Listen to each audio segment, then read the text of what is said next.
नमस्कार दोस्तों, स्वागत है आप सभी का आपके अपने इस यूट्यूब चैनल में। तो आज हम देखेंगे, देखिए ये हैं विपिन सर हमारे मैथ मस्ती के, ठीक ना। तो देखिए, यदि आप इस सर के छात्र हैं, ठीक ना, और गणित से आप भी परेशान हैं, गणित को आप भी पढ़ना चाहते हैं अच्छे से, ठीक ना, तो आज हम देखेंगे लाभ हानि के गणित के 5 प्रश्न, ठीक ना। वो आपके मॉक टेस्ट टाइप का होगा, ठीक ना, जिनमें से आप 3 प्रश्नों के भी जवाब दे देंगे तो आप जान लीजिएगा कि आपको मैथ आता है, ठीक ना, मतलब इजी मैथ आपको आता है। इस वीडियो में हम क्या देखेंगे, इस वीडियो में हम लाभ हानि टॉपिक को देखेंगे। लाभ हानि टॉपिक में क्या है, आपका बेसिक को देखेंगे, ज़्यादा हार्ड नहीं होगा, मॉडरेट नहीं होगा, बेसिक लेवल के 5 प्रश्न रहेंगे आपके, है ना। मतलब आपको लाभ हानि का बेसिक भी आता होगा तो आप प्रश्नों को हल करेंगे। और आप लास्ट में कमेंट बॉक्स में कमेंट कर जरूर बताइएगा कि आप 5 प्रश्नों में से कितने प्रश्न लास्ट तक हल कर पाते हैं, ठीक ना, हल करके आंसर दे पाते हैं। और मैं आपको बता दूं, मैं तो टाइमिंग आपको नहीं दूंगा, ठीक ना, मैं आपको बोलूंगा वीडियो पॉज करके आप खुद पहले से हल कर लीजिए। तो आप खुद ही अपने से टाइम चूज कर लीजिएगा, ज़्यादा से ज़्यादा 1 मिनट, क्या ज़्यादा से ज़्यादा 1 मिनट, 1 मिनट से ज़्यादा के एक भी सवाल नहीं होंगे उसमें, मतलब 1 मिनट से कम समय में आप सारे सवालों को हल कर लेंगे। प्रत्येक सवाल में 30 सेकेंड 40 सेकेंड में प्रत्येक सवाल आपको हल कर लेंगे आप, यदि जानेंगे कॉन्सेप्ट तो, ठीक ना। उसके बाद मैं आपको हल भी बताऊंगा। तो वीडियो आप शुरू से अंत तक ध्यान से देखिए, आपको अच्छे से समझ में आ जाएगा। और मैं आपको सबसे पहले एक बात बता दूं कि यदि आप बेसिक से इसकी तैयारी करना चाहते हैं, मतलब जीरो लेवल से, ठीक ना, जीरो लेवल से लाभ हानि की तैयारी करना चाहते हैं, तो आपको मैं उसका भी वीडियो अलग से बना दूंगा। आप बोलिएगा तो मैं लाभ हानि का क्या, गणित के हर एक टॉपिक का वीडियो बेसिक से शुरू से, जैसे लाभ हानि होता क्या है, ठीक ना, कैसे हल करते हैं, सारे वीडियो आपको बनाऊंगा। ये तो आपका मॉक टेस्ट टाइप का है, आपके कमेंट आएंगे तभी उस टाइप से वीडियो बनाऊंगा, वरना आपके मॉक टेस्ट टाइप से ही वीडियो अपलोड होते रहेंगे, ठीक। तो चलिए वीडियो यहीं से शुरू करते हैं।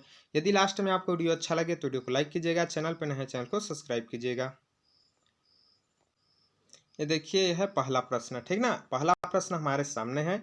एक पुस्तक रुपए 270 में बेचने पर 20% लाभ होता है, पुस्तक की लागत कीमत कितनी है। लाभ हानि का सबसे सरल प्रश्न आपका, ठीक ना। क्या बोल दिया, 270 रुपये बेचने पर, बेचने पर मतलब क्या होता है दोस्तों, विक्रय मूल्य, विक्रय मूल्य मतलब बेचा गया मूल्य, जिसको इंग्लिश में बोला जाता है सेलिंग प्राइस। सेलिंग प्राइस कितना है आपका, 270 रुपये, ठीक ना, 270 रुपये सेलिंग प्राइस है।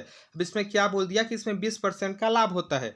लाभ कितने का होता है, 20% का। तो पुस्तक की लागत कीमत कितनी है। जब 20% का लाभ होता है, उसको क्या, 20% लाभ का मतलब क्या हुआ दोस्तों, कि यदि हम किसी वस्तु को 100 रुपये में खरीदे हैं और उसको 120 रुपये में बेच रहे हैं, तो क्या होता है, 20% लाभ।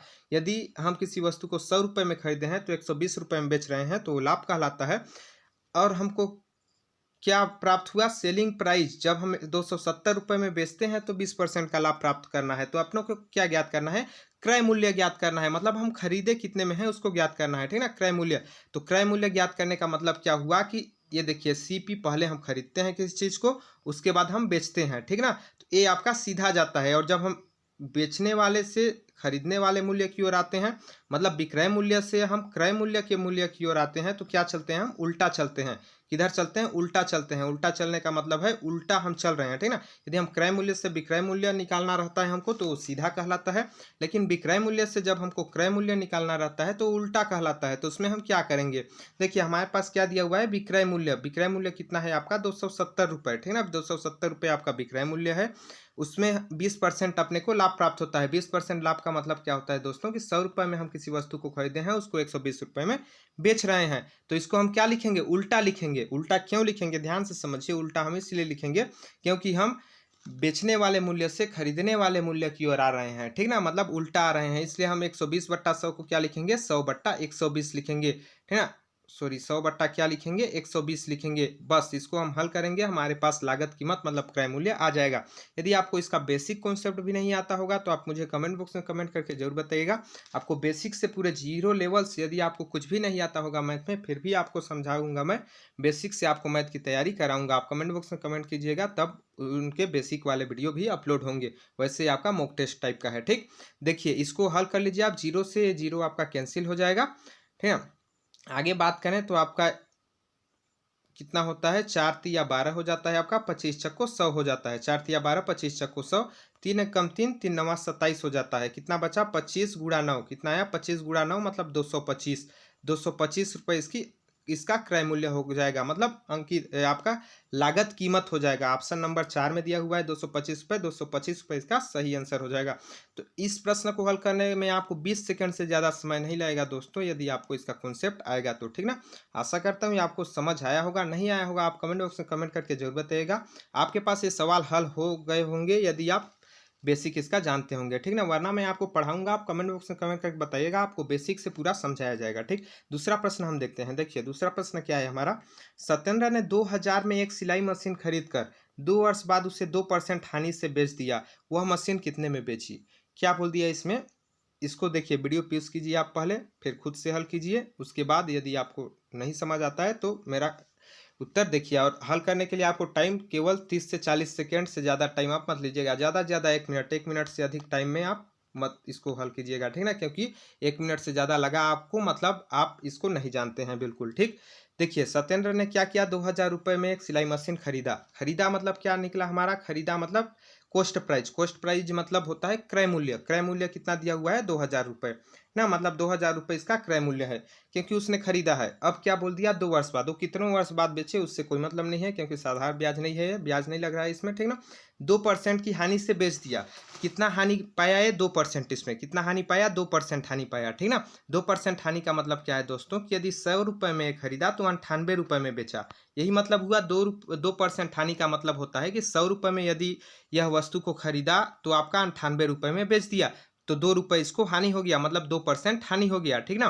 तो हम क्या करेंगे, अपने क्या निकालना है, विक्रय मूल्य, विक्रय मूल्य निकालना है, क्रय मूल्य दिया हुआ है, ठीक। तो समझिए अब विक्रय मूल्य निकालना है, क्रय मूल्य दिया हुआ है, मतलब सीपी दिया हुआ है, एसपी निकालना है, मतलब क्या है, हम सीधे की ओर जा रहे हैं, कहाँ जा रहे हैं, सीधे। विक्रय क्रय मूल्य यहाँ सीपी अपने को दिया हुआ है, विक्रय मूल्य अपने को निकालना है एसपी, तो हम सीधे जा रहे हैं, तो इसको सीधे लिखेंगे, क्या लिखेंगे, 2000 मल्टीप्लाई, हम 2% का हानि का मतलब क्या बताया अभी मैं आपको, 100 रुपये में खरीद रहे हैं तो 98 रुपये में बेच रहे हैं, तो इसको हम सीधा लिखेंगे, क्योंकि अब हम जा रहे हैं विक्रय मूल्य की ओर, ठीक। क्रय मूल्य की ओर आते हैं तो उल्टा लिखते हैं, तो 98/100 लिख दिए।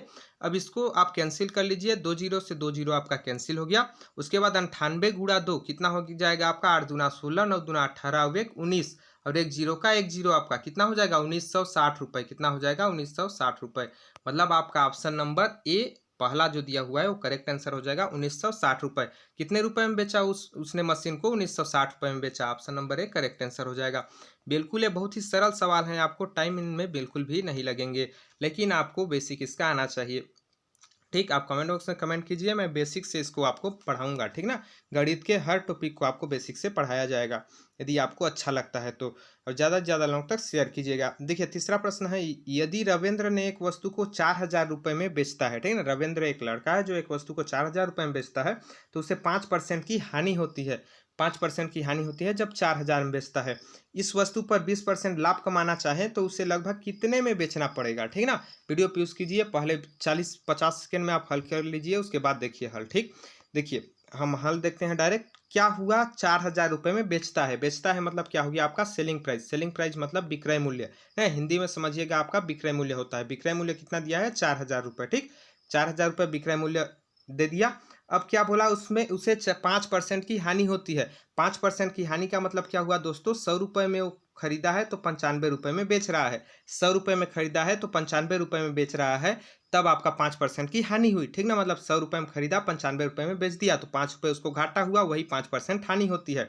इस वस्तु पर उसको लाभ कितना प्राप्त करना है, 20%, 20% लाभ प्राप्त करना है, मतलब क्या हुआ, 100 रुपये में यदि वो वस्तु को खरीदता है तो आपका 120 रुपये में उसको बेचना चाहिए, ठीक ना। यहाँ बोला कि 20% लाभ कमाना चाहे, मतलब वो क्या सोच रहा है कि 100 रुपये में वो वस्तु को खरीदा है तो 120 रुपये में वो बेचना चाहता है, ठीक ना। 100 रुपये में खरीद के 120 रुपये में बेचना चाहता है, तब तो उसको 20 रुपये का लाभ होगा, 20 रुपये का लाभ मतलब 20% का लाभ होगा, ठीक। तो उसे लगभग कितने में बेचना होगा, बेचना होगा, ठीक ना। तो देखिए हम इसको कैसे हल करेंगे, समझिए। पहले हमारे पास क्या दिया, सेलिंग प्राइस मतलब विक्रय मूल्य, कितना दिया विक्रय मूल्य, 4000 रुपये, ठीक ना, 4000 रुपये विक्रय मूल्य। अब हम इससे क्या ज्ञात करेंगे, इससे इस विक्रय मूल्य से हम क्या ज्ञात करेंगे, क्रय मूल्य ज्ञात करेंगे। क्रय मूल्य ज्ञात करने के बाद हम फिर से विक्रय मूल्य उसका अगला निकालेंगे। तो देखिए कितना दिया हमारा सेलिंग प्राइस, विक्रय मूल्य आपका 4000 रुपये दिया, ठीक। उसके बाद क्या बोला है, 5% की हानि होती है। 5 5% की हानि होती है, 5% की हानि के बाद हम क्रय मूल्य निकाल लेते हैं। हानि होती है मतलब विक्रय मूल्य से हम क्या निकाल रहे हैं अभी, क्रय मूल्य। 5% की हानि का मतलब क्या बताया अभी, 95/100 आपका मतलब 100 रुपये में खरीदे, 95 रुपये में बेच दिए। तो इसको क्या लिखेंगे, उल्टा लिखेंगे, ठीक ना, उल्टा लिखेंगे क्योंकि ये विक्रय मूल्य है। विक्रय मूल्य से हम क्रय मूल्य जाएंगे तो उल्टा लिखेंगे, तो क्या लिखेंगे, 100/95 लिखेंगे, 100/95 लिखेंगे। अब इसको जब हम हल करेंगे तो क्या निकलेगा हमारा दोस्तों, क्रय मूल्य निकलेगा। उसके बाद क्या पूछा है, यदि इस वस्तु, लेकिन हमारे पास क्रय मूल्य नहीं पूछा है तो हम आगे करते हैं। इस वस्तु पर 20% लाभ कमाना चाहें, क्या कमाना चाहें, 20% लाभ कमाना चाहें। 20% लाभ का मतलब क्या बताया मैं आपको कि यदि 100 रुपये में हम खरीदे हैं तो उसको 120 रुपये में बेचना चाहते हैं। 100 रुपये में खरीदे तो 120 रुपये में बेचना चाहें, मतलब 20% का लाभ कमाना चाहें तो उससे लगभग कितना में बेचना होगा। लाभ कमाना चाहें तो कितना में बेचना होगा, मतलब क्या हम निकाल रहे हैं, विक्रय मूल्य। विक्रय मूल्य निकाल रहे हैं तो इसको लाइन से लिखेंगे, क्यों, इसको उल्टा नहीं लिखेंगे क्योंकि यहाँ तक हमारा क्रय मूल्य निकलेगा। अब आगे हम निकालेंगे 20% लाभ के साथ विक्रय मूल्य, तो इसको सीधा लिखेंगे, मतलब क्या लिखेंगे, 120/100, ठीक ना, इस 120/100। देखिए अब ये हो गया आपका कैलकुलेशन, इसको आप हल कर लीजिए, आपका पूरा आंसर आ जाएगा। देखिए 100 से 100 आपका कैंसिल हो जाएगा ऊपर नीचे। उसके बाद क्या हो जाएगा आपका, ये हो जाएगा आपका 19×5 = 95, 19×5 = 95 हो जाएगा, और यहाँ आपका हो जाएगा 24×5 = 120, 19×5 = 24, 24×5 = 120। अब 24×4, यहाँ क्या करेंगे, 24×4 कितना हो जाएगा, 24×96, कितना हो जाएगा, 24×96 बट्टा नीचे में आपका बचा 19, ठीक ना, 96,000, नीचे में 19 बचा। अब आप इसको भाग दे दीजिए, कितना हो जाएगा, 19×95 हो जाएगा, एक बचा 10 हो गया आपका, 0 बार पढ़े 100 हो गया, 19×95 हो गया आपका, 5 बचा, 19 दूना 38 हो जाएगा, ठीक ना, 19 दूना 38 दशमलव में फिर आएगा, ठीक। तो हम इसको क्या मान सकते हैं, 5053 लगभग, ठीक ना, लगभग ये होगा आपका, मतलब आंसर आपका आएगा 5052.8 करके कुछ आएगा आंसर, ठीक ना। इसमें हमारे ऑप्शन में दशमलव में आंसर नहीं दिया हुआ है, तो हम इसी को उसके एक अधिक मान सकते हैं, 5053 जो कि दिया हुआ है, देख सकते हैं आपका ऑप्शन नंबर सेकेंड में दिया हुआ है, दूसरे में 5053, तो 5053 रुपये इसका करेक्ट आंसर हो जाएगा। तो देखिए इसमें दो प्रकार से थे, पहले हमको क्रय मूल्य निकालना पड़ता, उसके बाद विक्रय मूल्य निकालना पड़ता, तो हम सभी को एक साथ ही निकाल दिए, लास्ट में हमें जो निकालना है वो निकल गया। तो ऐसे आपको प्रश्नों को हल करना है, ऐसे आप जब भी प्रश्न को हल करेंगे आपके पास समय बिल्कुल भी नहीं लगेगा, आपका केवल कैलकुलेशन स्पीड होना चाहिए, फिर आप आसानी से प्रश्न को हल कर लेंगे ना। तो आशा करता हूँ आपको ये प्रश्न समझ में आया होगा, यदि नहीं समझ में आया होगा तो फिर से आप वीडियो पॉज करके देख सकते हैं, या बेसिक आप जानना चाहते हैं तो मेरे पास कमेंट बॉक्स में कमेंट करके जरूर बताइएगा, मैं बेसिक से इसका आपका बोर्ड के माध्यम से वीडियो बनाकर बताऊंगा, ठीक ना, बोर्ड के माध्यम से, ताकि आपको अच्छे से बेसिक समझ में आए। देखिए अब हम देखते हैं चौथा प्रश्न, ठीक ना। चौथा प्रश्न हमारे पास क्या है, जैसे प्रश्न आगे बढ़ रहे हैं थोड़े कठिन हो रहे हैं, ठीक ना, लेकिन सारे प्रश्न इजी टाइप के हैं आपके, ठीक। अगला प्रश्न है चौथा, एक दुकानदार एक हाथ की घड़ी को, ठीक ना, 1380 रुपये में बेचकर 38% का लाभ कमाता है, जबकि दूसरे हाथ की घड़ी को 1288 में बेचकर 8% हानि उठाता है। इन दोनों सौदों में उससे कुल कितना लाभ अथवा हानि हुई, क्या पूछ दिया, लाभ हुआ या हानि हुआ, ठीक ना। तो लाभ हानि हम कैसे ज्ञात कर सकते हैं दोस्तों, जब हम विक्रय मूल्य को, मतलब अपना जो सेलिंग प्राइस है उसमें हम क्रय मूल्य को, सीपी को घटाएंगे तभी तो हमें प्रॉफिट निकलेगा ना, मतलब लाभ निकलेगा। और जब हम क्रय मूल्य में विक्रय मूल्य को घटाएंगे, एसपी को घटाएंगे, तो हमारे पास क्या निकलेगा, हानि निकलेगा, ठीक ना। तो हमें इसके लिए क्या पता होना चाहिए, हमें इसके लिए पहले विक्रय मूल्य भी पता होना चाहिए, क्रय मूल्य भी पता होना चाहिए, दोनों, तब हम कुल कितना लाभ अथवा हानि निकालेंगे, ठीक ना। तो देखिए यहाँ तो हमारे पास दिया हुआ है कि दुकानदार एक हाथ की घड़ी को 1380 रुपये में बेचता है, दूसरे हाथ की घड़ी को 1288 रुपये में बेचता है। तो जब हम दोनों घड़ियों के मूल्य को जोड़ देंगे तो हमारे पास टोटल मतलब कुल विक्रय मूल्य ज्ञात हो जाएगा। देखिए पहला घड़ी का कीमत कितना है, 1380 रुपये, दूसरे घड़ी का कीमत कितना है, 1288 रुपये। तो जब हम दोनों घड़ियों की कीमत को जोड़ देंगे, ठीक ना, तो 808 हो गया आपका, 8816 हो गया, 32516 हो गया, 112 हो गया। दोनों घड़ियों की कीमत को हम जब जोड़ दिए तो हमारे पास कुल कितना निकल गया, विक्रय मूल्य, ठीक ना, टोटल विक्रय मूल्य हमारे पास निकल गया, मतलब कुल इतना विक्रय मूल्य, इतने में वो बेचा आपने दोनों घड़ियों को, ठीक ना। अब हम क्रय मूल्य निकाल लेते हैं दोनों का, उसके बाद हमें लाभ या हानि पता चल जाएगा, ठीक। तो इसको मैं देखिए अब हम क्या निकालेंगे, 1380 में बेचकर 38% का लाभ हुआ, मतलब 1380 में बेचा तो उसको 38% का लाभ हुआ। 38% लाभ का मतलब फिर आप समझिए, 100 रुपये में वो खरीदा तो कितने में बेचा, 138 रुपये में। 100 रुपये में खरीदा तो 138 रुपये में बेचा, तब उसको 38 रुपये का लाभ हुआ, मतलब 38% का लाभ हुआ, ठीक ना। तो हमको यहाँ एसपी पता है, मतलब विक्रय मूल्य पता है, अपने को क्रय मूल्य की ओर क्रय मूल्य पता करना है यहाँ से। तो क्या करेंगे, इसको उल्टा लिखेंगे, उल्टा लिखेंगे ना, क्योंकि हमको विक्रय मूल्य पता है, क्रय मूल्य पता करना है, तो हम उल्टा से मतलब पीछे से आगे आ रहे हैं, ठीक ना। तो हम क्या करेंगे, इसको उल्टा लिखेंगे। उसी प्रकार यहाँ भी दिया हुआ है कि 1288 में बेचकर 8% की हानि हुई। क्या हुआ, 1288 में बेचा तो 8% की हानि हुई। 8% हानि का मतलब क्या हुआ दोस्तों, 100 में वो खरीदा तो 92 रुपये में बेच दिया। क्या किया, 100 में खरीदा तो 92 रुपये में बेच दिया, तो 8 रुपये इसको क्या हो गया, घाटा हो गया बेचने को। क्या हो गया, 8 रुपये घाटा हो गया, मतलब 8 रुपये हानि हो गया। 8 रुपये हानि का मतलब है 8% हानि हो गया। 100 में खरीदा 92 में बेच दिया तो 8% की हानि हो गई। और यहाँ भी ये जो 1288 है आपका, ये 1288 विक्रय मूल्य है। अपने को यहाँ से भी क्रय मूल्य निकालना है। क्रय मूल्य निकालना है मतलब इसको भी क्या करेंगे, उल्टा लिखेंगे। इसको उल्टा लिखेंगे, इन दोनों से हमारा क्रय मूल्य निकल जाएगा। फिर इन दोनों के क्रय मूल्य को जोड़ेंगे तो देखेंगे इससे कम आएगा तो हानि होगा, इससे ज़्यादा आएगा तो मतलब इससे कम आएगा तो ये लाभ हो जाएगा, ज़्यादा आएगा तो हानि हो जाएगा। चलिए इसको मैं मिटा के अच्छे से अब आपको बताता हूँ, ठीक। देखिए हमारे पास टोटल कितना निकला था आपका, 2668 रुपये विक्रय मूल्य। टोटल विक्रय मूल्य 2668 रुपये। अब हम क्या करेंगे, 1380 रुपये में बेचकर 38% का लाभ हुआ, तो क्या करेंगे 1380, ठीक ना। उसके बाद यहाँ गुणा कर देंगे क्रय मूल्य निकालने के लिए, कितना, 100/138। 100/138 क्यों किए, उल्टा किए। उल्टा इसलिए किए क्योंकि हमारे पास क्रय मूल्य हमें यहाँ से निकालना है, ठीक। तो इसको हल करेंगे, कितना आ जाएगा आपका, 138 से 138 से कैंसिल हो जाएगा, एक जीरो बच जाएगा, मतलब 138 से कम 138 और एक जीरो हो जाएगा, ठीक। इसको हल करेंगे, 10 गुणा 100 कितना हो जाएगा आपका, 1000। कितना आ जाएगा, 1000। मतलब 1000 रुपये में इसने खरीदा था घड़ी को। पहले घड़ी को कितने में खरीदा था, 1000 रुपये में। दूसरे घड़ी की कीमत निकाल लेते हैं, 1288 में बेचा है, मतलब 1288 आपका विक्रय मूल्य हो गया। इसमें आपका हानि कितना हुआ, 8%। 8% हानि हुआ, मतलब क्या लिखेंगे हम, 100/92, ठीक ना। 92/100 होता है, तो हम 100/92 लिखेंगे, क्योंकि यहाँ से भी हमको क्रय मूल्य निकालना है। अब हम इसको काट देते हैं, तो कैसे काटेंगे, देखिए दोस्तों, 23 चक्को क्या हो जाएगा आपका, 92 हो जाएगा। 23 चक्को कितना हो जाएगा, 92 हो जाएगा। इसको 4 से काटते हैं तो 4 तिया 12 हो जाएगा, और 4 दूना 8, 4 दूना 8 कितना हो गया आपका, 322, ठीक। उसके बाद 23 से इसको काट लेते हैं, 23 से कम 23, यहाँ आपका हो जाएगा 23 से कम 23, बचेगा आपके पास 9, 9 बचेगा, मतलब 92 हो जाएगा। 23 चक्को 92, आप जैसे भी काटना चाहें काट सकते हैं। आपको काटने नहीं आता होगा फिर भी बताइएगा, आपको सिंप्लीफिकेशन के प्रश्न भी मैं आपको हल कराऊंगा बेसिक से। आप कमेंट कीजिएगा तो आपको सारे प्रश्न हल कराए जाएंगे, जो भी आप चाहें, ठीक ना। अब किसी भी परीक्षा की तैयारी कर रहे हैं, आपके लिए वीडियो महत्वपूर्ण होगा, क्योंकि मैथ लगभग हर एक परीक्षा में पूछा जाता है। SSC, रेलवे, बैंकिंग, पटवारी, है ना, छात्रावास अधीक्षक, सभी प्रश्न परीक्षाओं में, ठीक ना। 14 आ गया है हमारे पास। उसके बाद यहाँ क्या बचा हुआ है आपका, 100। 14 गुणा 100, ठीक ना। 14 गुणा 100 कितना हो जाएगा आपका, 1400। कितना हो जाएगा, 14 गुणा 100, 1400। तो हमारे पास टोटल पहले घड़ी की कीमत 1000 आई और दूसरे घड़ी की कीमत 1400 आई, ठीक ना। अब दोनों को हम जोड़ लेंगे तो कितना आ जाएगा हमारे पास, 2400। कितना आ जाएगा आपका दोस्तों, 2400। ये 2400 टोटल क्या हो जाएगा, क्रय मूल्य हो जाएगा। 2400 आपका क्रय मूल्य। मैं इसको मिटा के आपको लिख देता हूँ टोटल, ठीक ना। देखिए हमारे पास SP मतलब विक्रय मूल्य कितना आया, 2668 रुपये। सॉरी यहाँ उल्टा लिख गया, 2668 रुपये आया विक्रय मूल्य। CP मतलब क्रय मूल्य हमारे पास कितना आया आपका, क्रय मूल्य आया 2400 रुपये, है 2400 रुपये। अब देखिए हमने किसी भी घड़ी को 2400 रुपये में खरीदा और 2668 रुपये में बेच दिया, तो हमें क्या हुआ, लाभ न प्राप्त हुआ दोस्तों। लाभ प्राप्त हुआ क्योंकि हमने कम में खरीदा, ज़्यादा में बेच दिया।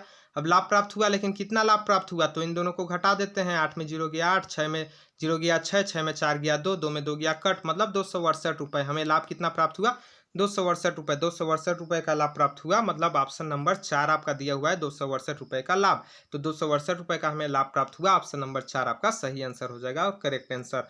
जी हाँ दोस्तों, ऐसे आपके पास प्रश्नों को हल करना है। ये आपका केवल कैलकुलेशन थोड़ा है इसमें, बाकी ये हार्ड प्रश्न नहीं है आपका, है इजी से आप हल करेंगे, ठीक ना। बेसिक से आपको आएगा तो आप अच्छे से हल करेंगे। यदि आपको नहीं आता होगा तो आप कमेंट बॉक्स में कमेंट जरूर कीजिएगा, मैं आपको बेसिक से भी कराऊंगा, ठीक ना। अब अगला देखते हैं, देखिए 5वां प्रश्न, ठीक ना। 5वां प्रश्न है, एक व्यापारी ने 2 रेडियो सेट प्रत्येक 396 की दर से बेचे। इस तरह उसे एक पर 10% का लाभ तथा दूसरे पर 10% की हानि होती है। तब ज्ञात कीजिए कि उससे कुल कितना लाभ या हानि प्राप्त हुआ, ठीक ना। मतलब लाभ या हानि कितनी हुई, ठीक। तो देखिए क्या बोल दिया यहाँ, दो रेडियो को बेचा समान रेट से। क्या किया, 2 रेडियो को समान रेट से बेचा, मतलब सेलिंग प्राइस 2 रेडियो का कितना है आपका, 396 रुपये। विक्रय मूल्य कितना है, 396 रुपये। 2 रेडियो का मतलब एक रेडियो का, दोनों रेडियो को 396 रुपये में बेच दिया। उसमें से एक रेडियो आपका महंगा था, दूसरा रेडियो सस्ता था, तब तो एक रेडियो पर 10% का लाभ प्राप्त हुआ, दूसरे पर 10% की हानि प्राप्त हुई। तो इसका मैं एक शॉर्टकट ट्रिक आपको बता देता हूँ कि जब भी ऐसे प्रश्न हो कि जब भी ऐसे प्रश्न हो जिनका बेचा गया कीमत मतलब विक्रय मूल्य, ठीक ना, जो जब दो ऐसे कोई भी वस्तु हो जिनका विक्रय मूल्य समान हो, मतलब बेचा गया कीमत समान हो, और उसमें लाभ या हानि परसेंट बराबर हो, लाभ या हानि परसेंट बराबर हो मतलब लाभ परसेंट भी बराबर हो, हानि परसेंट भी बराबर हो। जैसे यहाँ दिया हुआ है, देखिए इसमें लाभ परसेंट भी 10% है, हानि परसेंट भी 10% है, और इसका विक्रय मूल्य जो दोनों रेडियो का है वो भी बराबर है। तो जब भी ऐसे प्रश्न हो आपको कर देना है x²/100। क्या करना है, x²/100। और जब भी लाभ व हानि परसेंट बराबर होती है तो सदैव क्या होता है दोस्तों, हानि होती है। एक बात याद रखिएगा, सदैव हानि होती है। क्या होती है, सदैव हानि होती है।